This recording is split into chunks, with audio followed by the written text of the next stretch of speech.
ಸಮಾಲೋಚನೆ ಡಿಜಿಟಲ್ಗೆ ಸ್ವಾಗತ. ಮುಖ್ಯಮಂತ್ರಿ ಸಿದ್ದರಾಮಯ್ಯ ಮತ್ತು ಉಪಮುಖ್ಯಮಂತ್ರಿ ಡಿ.ಕೆ. ಶಿವಕುಮಾರ್ ಅವರು ಈ ಹಿಂದೆ ಮೇಕೆದಾಟಿನಿಂದ ಬೆಂಗಳೂರುವರೆಗೆ ಕುಡಿಯುವ ನೀರಿನ ಯೋಜನೆ ಜಾರಿಗೆ ಒತ್ತಾಯಿಸಿ ಬೃಹತ್ ಪಾದಯಾತ್ರೆ ಕೈಗೊಂಡಿದ್ದರು. ರಾಜ್ಯದಲ್ಲಿ ಕಾಂಗ್ರೆಸ್ ನೇತೃತ್ವದ ಸರ್ಕಾರ ಅಧಿಕಾರಕ್ಕೆ ಬಂದು 2.5 ವರ್ಷ ಕಳೆದಿದೆ.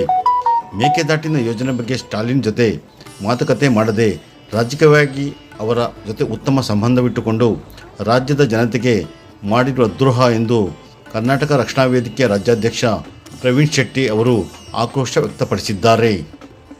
ನಗರದ ಕೆಂಪೇಗೌಡ ವೃತ್ತದಲ್ಲಿ ಪ್ರವೀಣ್ ಶೆಟ್ಟಿ ನೇತೃತ್ವದ ಜಮಾವಣೆಗೊಂಡ 2,000ಕ್ಕೂ ಹೆಚ್ಚು ಕಾರ್ಯಕರ್ತರು ಶ್ರೀ ಲಕ್ಷ್ಮೀ ವೆಂಕಟೇಶ್ವರ ದೇವಾಲಯದಲ್ಲಿ ವಿಶೇಷ ಪೂಜೆ ಸಲ್ಲಿಸಿದರು. ನಂತರ ನಮ್ಮ ನೀರು ನಮ್ಮ ಹಕ್ಕು ಘೋಷಣೆಯೊಂದಿಗೆ ಪಾದಯಾತ್ರೆಗೆ ಚಾಲನೆ ನೀಡಿದರು. ಇದೇ ಸಂದರ್ಭದಲ್ಲಿ ಪ್ರವೀಣ್ ಶೆಟ್ಟಿ ಅವರು ಮಾತನಾಡಿ, ವಿಧಾನಸೌಧದಲ್ಲಿ ಅಧಿವೇಶನ ನಡೆಯುತ್ತಿದ್ದರೂ ರಾಜ್ಯದ ಜ್ವಲಂತ ಸಮಸ್ಯೆಗಳಾದ ಮೇಕೆದಾಟು, ಕಳಸಾ ಬಂಡೂರಿ, ಮಹದಾಯಿಯಂಥ ನೀರಾವರಿ ಯೋಜನೆಗಳ ಅನುಷ್ಠಾನಕ್ಕಾಗಿ ಯಾವುದೇ ಚರ್ಚೆ ಮಾಡಿಲ್ಲ ಮತ್ತು ಈ ಯೋಜನೆಗೆ ಸರ್ಕಾರದಲ್ಲಿ ಎಷ್ಟು ಹಣ ಇಟ್ಟಿದೆ ಎಂಬುದು ಯಾವುದೇ ಮಾಹಿತಿ ಇಲ್ಲ. ಇದು ನಾಚಿಕೆಗೇಡಿನ ಸಂಗತಿ ಎಂದು ಅವರು ಆಕ್ರೋಶ ವ್ಯಕ್ತಪಡಿಸಿದ್ದಾರೆ. ರಾಜ್ಯದ ಜನತೆಯು ಕೇಂದ್ರಕ್ಕೆ ಅತಿ ಹೆಚ್ಚಿನ ಸಂಖ್ಯೆಯಲ್ಲಿ ಬಿಜೆಪಿ ಸಂಸದರನ್ನು ಆಯ್ಕೆ ಮಾಡಿ ಕಳುಹಿಸಿದ್ದಾರೆ.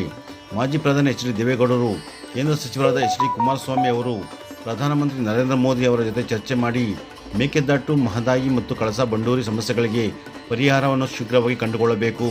ರಾಜ್ಯದ ಗಡಿಭಾಗದ ಕನ್ನಡದ ರಾಜಕಾರಣಿಗಳು ಮಹಾರಾಷ್ಟ್ರದ ಮತಗಳಿಗೆ ಮಾರು ಹೋಗಿದ್ದಾರೆ. ಕನ್ನಡದ ಜನರ ಋಣವನ್ನು ಮರೆತಿದ್ದಾರೆ. ಉಪಮುಖ್ಯಮಂತ್ರಿಗಳು ಮೊದಲಿಗೆ ಗಡಿಭಾಗದಲ್ಲಿ ಕನ್ನಡಿಗರ ಮೇಲೆ ದೌರ್ಜನ್ಯವನ್ನು ಎಸಗುತ್ತಿರುವ MES ಗೂಂಡಾಗಳು ಮತ್ತು ಸ್ಟಾಲಿನ್ ಅವರ ನೆಟ್ ಬೋಲ್ಟ್ಗಳನ್ನು ಟೈಟ್ ಮಾಡಿ ನೀರಾವರಿ ಯೋಜನೆಗಳನ್ನು ರಾಜ್ಯಕ್ಕೆ ಮೊದಲು ತರಬೇಕು ಎಂದು ಅವರು ಒತ್ತಾಯಿಸಿದ್ದಾರೆ. ಇಂದು ಬೆಂಗಳೂರು ಮತ್ತಷ್ಟು ಬೆಳೆಯುತ್ತಿದೆ. ಅಪಾರ್ಟ್ಮೆಂಟ್ ಮೇಲೆ ಅಪಾರ್ಟ್ಮೆಂಟ್ ನಿರ್ಮಾಣವಾಗುತ್ತಿದೆ. ಬೆಂಗಳೂರು ಸೇರಿದಂತೆ ರಾಮನಗರ, ಕೋಲಾರ, ಚಿಕ್ಕಬಳ್ಳಾಪುರ, ತುಮಕೂರು ಜಿಲ್ಲೆಗಳಲ್ಲಿ ಕುಡಿಯುವ ನೀರಿಗೆ, ಕೃಷಿ ಚಟುವಟಿಕೆಗಳಿಗೆ ನೀರಿನ ಅಭಾವ ಇದೆ. ಮಳೆ ನೀರನ್ನು ಯಾವ ಕೆರೆಗೆ ತುಂಬಿಸುತ್ತಿದ್ದೀರಿ?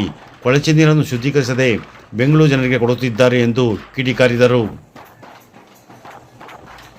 ರಾಜಧಾನಿ ಜನಸಂಖ್ಯೆ ಹೆಚ್ಚಾಗುತ್ತಿದ್ದು ಇದರ ಅನುಗುಣಕ್ಕೆ ನೀರು ಒದಗಿಸಬೇಕಾಗಿದೆ. ಬೆಳಗಾವಿಯಲ್ಲಿ MES ಶಿವಸೇನೆಯ ಪುಂಡಾಟಿಕೆ ಹೆಚ್ಚಾಗಿದ್ದು ಕೂಡಲೇ 2 ಸಂಘಟನೆಗಳನ್ನು ನಿಷೇಧಿಸಲಿ. ಎಲ್ಲ ಸಮಸ್ಯೆಗಳನ್ನು ಬಗೆಹರಿಸಿದರೆ ವೋಟ್ ಬೀಳುವುದಿಲ್ಲ. ಸಮಸ್ಯೆಗಳು ಜ್ವಲಂತವಾಗಿದ್ದರೆ ಮತ ಪಡೆಯಲು ಅನುಕೂಲ ಎಂದು ಕಿಡಿಕಾರಿದ ಅವರು, ಕೇಂದ್ರ ಮತ್ತು ರಾಜ್ಯ ಸರ್ಕಾರ ನಿರ್ಲಕ್ಷ್ಯ ಮಾಡದೆ ಕೂಡಲೇ ಮೇಕೆದಾಟು ಯೋಜನೆ ಅನುಷ್ಠಾನಗೊಳಿಸಲಿ. 2 ಸರ್ಕಾರಕ್ಕೆ ಎಚ್ಚರಿಕೆ ನೀಡಲು ವೇದಿಕೆ ವತಿಯಿಂದ ಈ ಪಾದಯಾತ್ರೆ ಹಮ್ಮಿಕೊಳ್ಳಲಾಗಿದೆ ಎಂದು ಅವರು ಹೇಳಿದರು. ಈ ಪ್ರತಿಭಟನೆಯಲ್ಲಿ ರಾಜ್ಯ ಉಪಾಧ್ಯಕ್ಷ ಶಿವರಾಜ ಗೌಡ, ರಾಮನಗರ ಜಿಲ್ಲಾಧ್ಯಕ್ಷ MNR ರಾಜು, ಮುಖಂಡರಾದ ಮಂಜೇಶ್ ಗೌಡ, ಜಗದೀಶ್ ಗೌಡ, RBL ಲೋಕೇಶ್, ನಾಗರಾಜು, ಪ್ರದೀಪ್ ಗೌಡ, ಹರೀಶ್ ಮತ್ತು ಮಹೇಶ್ ಗೌಡ, ವಿನೋದ್ ರಾಜ್, ಕಾರ್ತಿಕ್, ಮಹಾಲಿಂಗ, ಸಾಗರ ಮತ್ತು ಕಿರಣ್, ವಿನೋದ್, ಮಂಜುನಾಥ್ ದಬಗುಳಿ, ಚೇತನ್ ಸಿದ್ಮಾರೇಗೌಡ, ಪ್ರಸನ್ನ ಕುಮಾರ್, ಮೋಹನ್ ಕುಮಾರ್, ಶಶಿಕುಮಾರ್, ರೈತ ಸಂಘದ ಮಲವಯ್ಯ, ಕುಮಾರಸ್ವಾಮಿ ಸೇರಿದಂತೆ ಸಂಘಟನೆ ಮಹಿಳಾ ಮತ್ತು ಪುರುಷ ಕಾರ್ಯಕರ್ತರು ಉರಿಯುವ ಬಿಸಿಲಿನಲ್ಲಿ ಪಾದಯಾತ್ರೆಯಲ್ಲಿ ಹೆಜ್ಜೆ ಹಾಕಿದರು.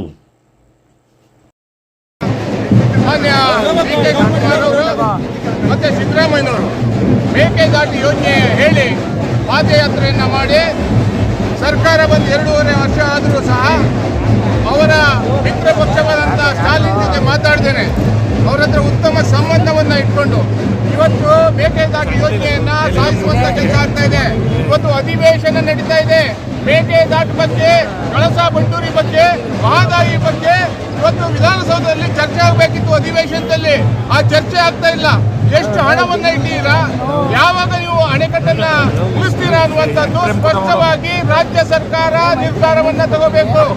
ಎಲ್ಲ ಲೋಕಸಭಾ ಸದಸ್ಯರು ಇವತ್ತು ಬಿಜೆಪಿಗೆ ಕರ್ನಾಟಕದಲ್ಲಿ ಅತಿ ಹೆಚ್ಚು ಓಟನ್ನು ಹಾಕಿದ್ದಾರೆ. ಲೋಕಸಭೆಯಲ್ಲಿ ಚರ್ಚೆಯನ್ನ ಮಾಡಬೇಕಾಗಿದೆ. ಮಾನ್ಯ ಹಿರಿಯ ರಾಜಕಾರಣಿಗಳಾದಂತಹ ದೇವೇಗೌಡರು, ಕುಮಾರಸ್ವಾಮಿ ಅವರು, ನರೇಂದ್ರ ಮೋದಿ ಅವರ ಮುಖಾಂತರ ಮಾತಾಡೋದ್ರ ಮುಖಾಂತರ ಮೇಕೆದಾಟು, ಕಳಸಾ ಬಂಡೂರಿ, ಮಹದಾಯಿ ಯೋಜನೆಗೆ ಅವಕಾಶವನ್ನ ಕೊಡಬೇಕನ್ನುವಂಥ ಒತ್ತಾಯವನ್ನ ಮಾಡ್ತಾ ಇದ್ದೀವಿ.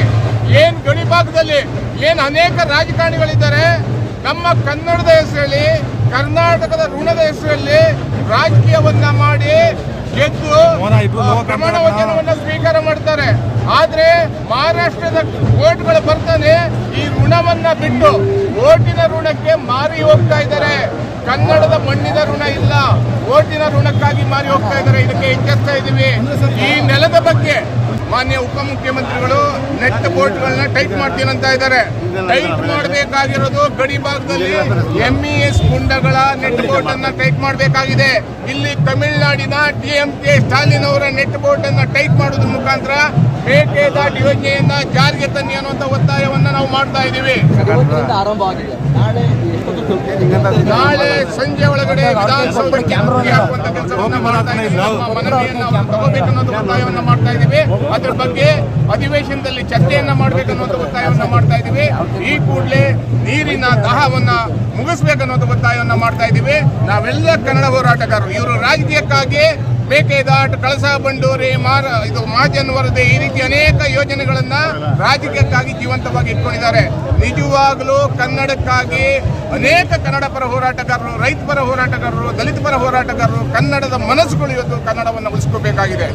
ರಕ್ತದ ಕಣ ಇರುವ ತನಕ ಕನ್ನಡಕ್ಕಾಗಿ ಹೋರಾಟ ಮಾಡಲಿಕ್ಕೆ ನಾವೆಲ್ಲ ಸಂಘಟನೆಗಳು ಸಿದ್ಧವಾಗಿದ್ದೀವಿ ಅನ್ನೋ ಎಚ್ಚರಿಕೆಯನ್ನು ಕೊಡ್ತಾ ಇದ್ದೀವಿ. ಅಟಲ್ ನಾಗರಾಜ್ ಅವರು ಅನೇಕ ಕನ್ನಡಿಗರ ವಿರುದ್ಧ ಆಗಿರುವಂತಹ ಅನ್ಯಾಯದ ವಿರುದ್ಧ ಬಂದ್ಗೆ ಕರೆಯನ್ನು ಕೊಟ್ಟಿದ್ದಾರೆ. ನಾವು ಸಂಜೆ ನಾವೆಲ್ಲ ಕೂತು ಚರ್ಚೆ ಮಾಡಿ ಅಂತಿಮವಾಗಿ ನಾವು ನಿರ್ಧಾರವನ್ನು ತಗೊಂತೀವಿ. ನಮ್ಮ ಪಾದಯಾತ್ರೆ ನಾಳೆ ಇರೋದ್ರಿಂದ ಅವರ ಹೋರಾಟಕ್ಕೆ ಬೆಂಬಲ ಇರುತ್ತೆ. ಹೋರಾಟ ಮಾಡ್ತಾ ಇದ್ದೀವಿ, ಅವರು ಹೋರಾಟ ಮಾಡ್ತಾ ಇದ್ದಾರೆ. ಒಂದು ಬಗ್ಗೆ ನಾವು ಸಂಜೆ ನಿರ್ಧಾರ ಮಾಡಿ ಪ್ರಕಟಣೆ ಮಾಡಿ. ಸಂಘಟನೆಗಳಲ್ಲಿ ಒಗ್ಗಟ್ಟಿನ ಕೊರತೆ ಕಾಣಿಸ್ತಾ ಇದೆ. ಯಾಕಂದ್ರೆ ನೀವು ಒಂದು ಕಡೆ ಮಾಡ್ತೀರಿ, ಅವರೊಂದು ಕಡೆ ಮಾಡ್ತೀರಿ, ಯಾರು ಕೂಡ ಸರಿಯಾಗಿ ಬೆಂಬಲ ಕೊಡಲ್ಲ ಅಂತಾರೆ. ಎಲ್ಲರೂ ಒಟ್ಟಿಗೆ ಕನ್ನಡದ ಹೋರಾಟ ಮಾಡ್ತಾ ಇದ್ದೀವಿ, ಈ ನೆಲದ ಹೋರಾಟ ಮಾಡ್ತಾ ಇದ್ದೀವಿ. ಕನ್ನಡ ನೆಲ ಜಲಕ್ಕೆ ಅಥವಾ ಕನ್ನಡಿಗರಿಗೆ ತೊಂದರೆ ಆದವಾಗ ಎಲ್ಲ ಸಂಘಟನೆಗಳು ಒಟ್ಟಿಗೆ ಹೋರಾಟವನ್ನು ಮಾಡುವಂಥ ಕೆಲಸ ಮಾಡ್ತೀವಿ. ವಿಡಿಯೋ ಇಷ್ಟವಾಗಿದ್ದಲ್ಲಿ ಲೈಕ್, ಶೇರ್ ಮತ್ತು ಸಬ್ಸ್ಕ್ರೈಬ್ ಮಾಡಿರಿ. ವಂದನೆಗಳೊಂದಿಗೆ